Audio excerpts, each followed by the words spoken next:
Bonjour à toutes et bonjour à tous, je vous retrouve pour cette nouvelle guidance lunaire.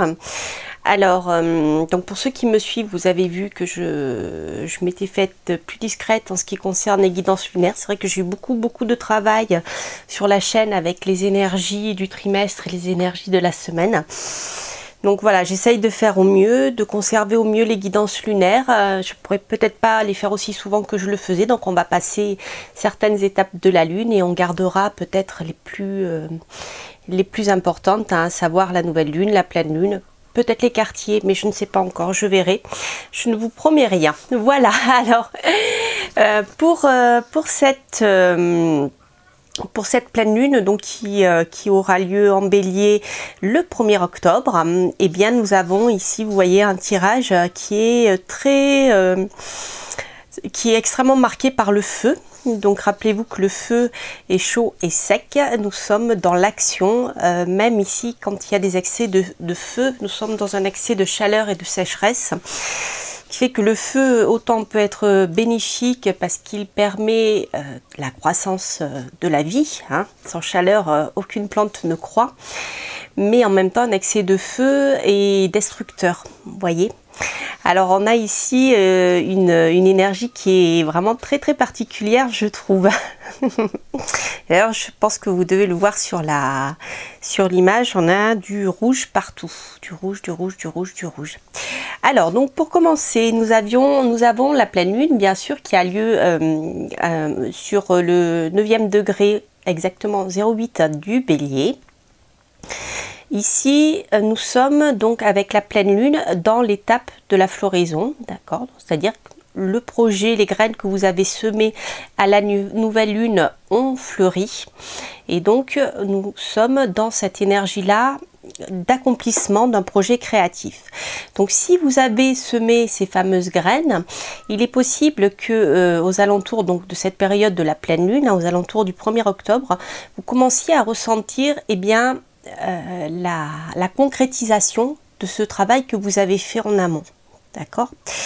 Donc si c'est le cas, eh bien ça peut être un moment très bénéfique pour montrer votre travail, pour qu'il soit vu, puisque la pleine lune va révéler ce qui était caché, d'accord? Nous avons beaucoup de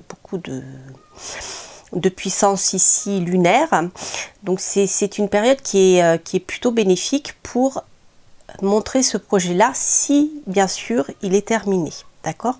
Donc si en effet vous avez bien semé les graines, beaucoup travaillé auparavant, parce que ici dans le Bélier on a cette sensation intense de lutte, de travail, puisque le Bélier, le domicile de Mars, c'est l'exaltation du soleil, donc Mars c'est la planète du guerrier, c'est la planète du chevalier, c'est celui qui est dans l'action, hein. Donc on sent ici que pour certains d'entre vous qui avaient semé des graines et développé des projets, il y a eu énormément de travail qui a été fait en amont, d'accord?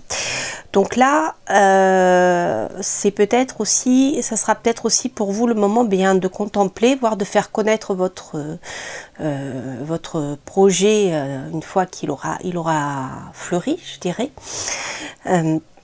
Mais aussi de prendre le temps de poser un peu cette ardeur solaire aussi et celle du Bélier, et de vous poser un petit peu pour pouvoir partir sur de nouvelles choses, d'accord? Parce que je pense que vous pourriez ressentir à la fois une grande excitation mais une grande fatigue aussi. Alors en ce qui concerne la maison, enfin la maison lunaire, la mention pour ce qui est du mot exact, donc cette pleine lune a lieu dans la première mention, la première maison lunaire. Alors justement ici on voit bien que il y a quelque chose qui couve derrière, hein. On a une nouvelle lune, donc c'est intéressant. On voit qu'il y a quelque chose qui couve, un volcan qui commence à fumer.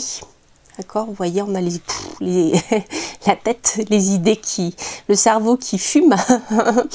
Donc on sent ici que vous êtes quelque part, pour certains d'entre vous, en train de réfléchir déjà à de nouvelles choses, que ça bouillonne un peu comme un chaudron, hein, comme le volcan.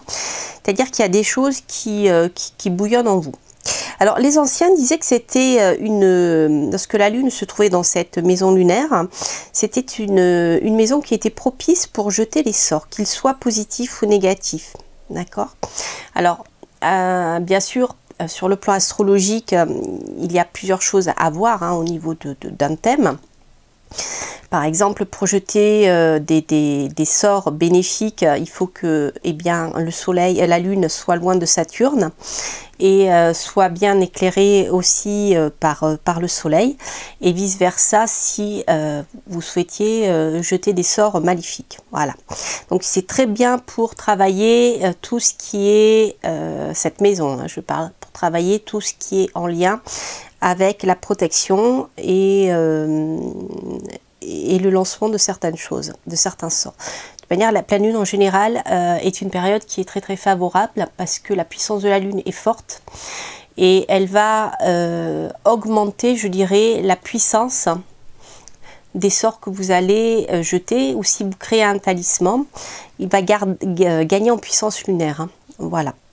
Alors, en ce qui concerne je dirais la signification pure de cette maison, ici c'est une carte qui va nous parler d'inspiration, bien sûr, nous avons le soleil ici, mais va nous parler aussi de témérité puisque nous retrouvons notre Mars, bien sûr, avec le côté, comme je vous disais, guerrier, téméraire, voire impatient. Donc ici, il y a une grosse accumulation d'énergie, comme vous le voyez, le volcan est pas loin de rentrer en éruption. Donc c'est une période pendant laquelle vous allez certainement vous sentir impatient de passer à autre chose. Rappelez-vous, souvent les personnes qui avaient beaucoup de Mars, alors après ça dépend s'il est bien ou mal configuré dans votre thème, mais soit vous allez lancer un projet et aller jusqu'au bout, et dès qu'il est fini, hop, vous lancez un autre projet, vous passez à notre objectif, vous allez vous donner les moyens d'atteindre un autre objectif. Donc on sent que à peine celui-ci est terminé que déjà bouillonnent en vous des idées et que vous êtes dans l'impatience de passer à l'action. Donc ici, c'est une période pendant laquelle il vous faudra un peu vous poser et commencer à réfléchir patiemment à tous ces projets qui bouillonnent en vous. Et ça sera peut-être pas encore tout à fait le moment de passer à quelque chose de nouveau. Plutôt axé sur le projet qui est déjà concret. Communiquer sur le projet qui est concret et rester discret sur le projet qui n'est pas encore concret, qui est en vous en fait. Alors je vous dis ça parce que ici avec Isis, qui justement est rattaché au signe du lion, donc vous voyez nous avons encore du feu, ici nous retrouvons notre fameux soleil qui est ici. Ici, avec Isis, nous avons les mots-clés de détermination tranquille et de rester discrète. Donc c'est ce que je vous disais, c'est-à-dire que là, tout ce qui bouillonne en vous, il ne vous faut pas communiquer encore dessus pour les nouvelles choses. C'est plus, je dirais, cette notion de prendre vos responsabilités et essayer de trouver des solutions pour résoudre le problème ou les projets qui sont en train de mûrir en vous. Donc vous voyez, on a je dirais une période qui va être pleine d'énergie. Peut-être que vous allez vous sentir un peu dépassé par les événements parce que vous risquez de partir un peu dans tous les sens. Il y a beaucoup de feu. Voilà. Donc pour atténuer le feu, il faut un petit peu d'eau.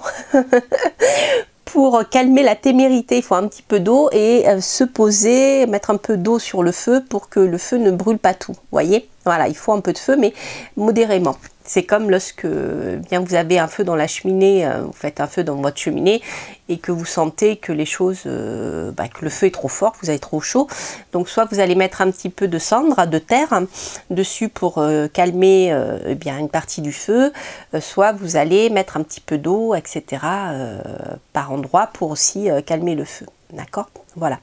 Donc beaucoup d'énergie, si vous vous sentez fatigué pendant cette période où vous avez du mal à dormir, voilà, c'est qu'il y aura beaucoup trop d'action, peut-être d'énervement aussi, vous voyez, ce genre de choses. Mais en tout cas, on vous incite à rester discret. Alors, la carte que j'ai tirée de la déesse sombre, alors c'est rigolo parce que nous avons la lune noire. Et alors ici, la lune noire, dans l'oracle de la déesse sombre, elle vous incite justement à rester dans l'ombre. Donc vous voyez, c'est ce que je vous disais. En fait, on a bien cette... je trouve qu'elle complète magnifiquement ces deux cartes. C'est-à-dire que bien, communiquer sur votre projet qui a abouti, hein, si vous en avez lancé un, pour la suite. Gardez des choses encore dans l'ombre. Voilà, prenez le temps de bien étudier la question, de mûrir vos projets créatifs. Ça va bouillonner, mais vous allez vous sentir dans l'impatience de le dire, mais surtout, comme nos petits crânes ici, hein, je ne l'ai pas fait exprès, c'est surtout, voilà, vous ne dites rien. Parce que peut-être justement vous pourrez vous voler vos idées. Donc tout ça va vous demander de rester un peu plus discret, de mettre votre côté martial ou solaire. Votre envie d'être devant la scène, il faudra le mettre un petit peu de côté, parce que nous avons le soleil là, nous avons le soleil là. Voilà, soyez pas trop solaire, c'est pas le moment. D'accord, pas pour les projets qui ne sont pas mûrs. D'accord, vous pouvez être solaire pour les projets qui sont terminés. Voilà, chers amis, bien, j'espère que cette petite guidance vous donnera quelques clés pour pouvoir avancer. Donc bien sûr, je le rappelle, ici nous sommes dans des énergies générales. Après, vous l'adaptez à votre vie. D'accord, j'essaye d'être le plus large possible. Mais là, nous avons des énergies générales pour cette période de la pleine lune dans le signe du Bélier. Voilà, j'espère que vous allez pouvoir avancer sereinement durant cette période. Je vous souhaite plein de belles choses et je vous dis à très bientôt pour une prochaine guidance lunaire. Portez-vous bien. Bye bye.